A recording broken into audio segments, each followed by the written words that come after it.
think subconsciously that team maybe felt they had an advantage at home or not?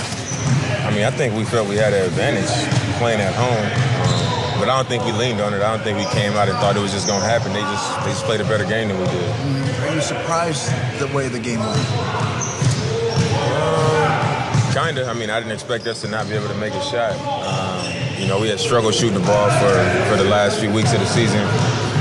Then the last game, we shot the ball pretty well, so I figured that was like the turning point for us, and we'll be able to start the playoffs on the right foot. As far as our execution and making shots, and we didn't. So, like I said, they played a better game. I thought they executed their defensive game plan better than we executed our offense, and I think that's what led to them winning the game. How do you feel going into the next game? I feel confident. I think we didn't play very well, and to be able to come back and lose that game by 2 points, especially with them playing as well as they did, we feel good about what we can do tomorrow. That's the goal yesterday, but now with a couple days to reflect on it, just involving Yusuf more. Have you thought about ways that maybe you can make that happen, get him going?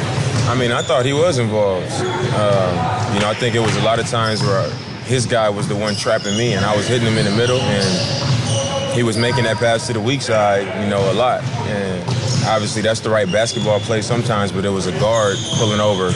That was the help man, so it's kind of his decision to attack the rim and go score or to make that pass. And, I think once he looked at the film, he'll see, I probably could have had a few more opportunities doing that, but it's tough. We could probably give him the ball a few more times in the post, too. Almost he needs to be a little more selfish. Yeah. Do you talk to him about that over the course of the game, or do you have that conversation in the last couple of days, or how do you handle that? I mean, I've said it to him since the game was over, but it didn't do us no good. During the game, I'm always saying stuff to him, so I try to stay out his ear too much. But, I mentioned it to him, so, I'm pretty sure he'll make that read a little bit better next game. I know you played off the ball a little bit in game one. Is doing more of that, is that maybe a way to attack their pressure, combat some of that? I think that's the way to go. Obviously, when you had a ball at the top, it's 10 eyes on you, and it's easy for them to lock in and not lose track of you instead of being behind the defense and coming off pin downs and flares and stuff like that. So we'll look at that in the next game. What else can you guys do to kind of neutralize some of that pressure that they send your way? I think we can help ourselves by stringing more stops together in a row.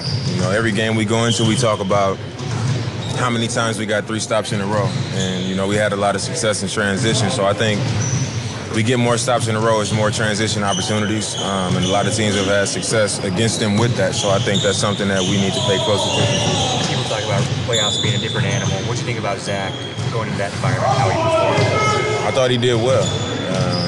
A big part of that is not gassing the playoffs up to be something other than a basketball game. Obviously it's a little more physical, a little bit more on the line. You lose, you go home type thing. But, it's a basketball game, so I don't think anybody around here was, making it seem like it was anything more than that. So he went out there and I thought he did well.